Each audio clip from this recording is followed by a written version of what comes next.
In this video, I'll be showing you how to fix someone else being logged into your PS5 account and signing them out. It's a very simple method, so if you find this video helpful, be sure to drop a like and subscribe. So basically, the steps you want to take for this, you can't actually do on your PS5. So you want to have a phone or a laptop or anything like that to do it. So what you got to do is go ahead and just go out of your PS5. I'm using a capture card, that's why I'm on my PC right now through my PS5.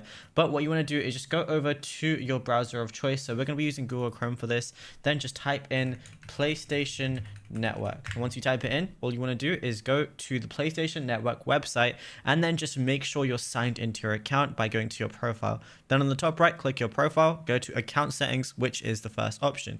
Then once you're in here, all you want to do is wait for it to load, and then right at the bottom, you're going to see device management. So go ahead and click on that. Then it's going to load up all the devices that are currently, logged into your account. So as you can see, mine says PlayStation consoles 2. I have a PS5 Pro and a PS4. So all I have to do is press deactivate all devices. Now, anyone that's signed into my account, they're going to be logged out completely and you'll be good to go. Now, if you found this video helpful, be sure to drop a like and subscribe.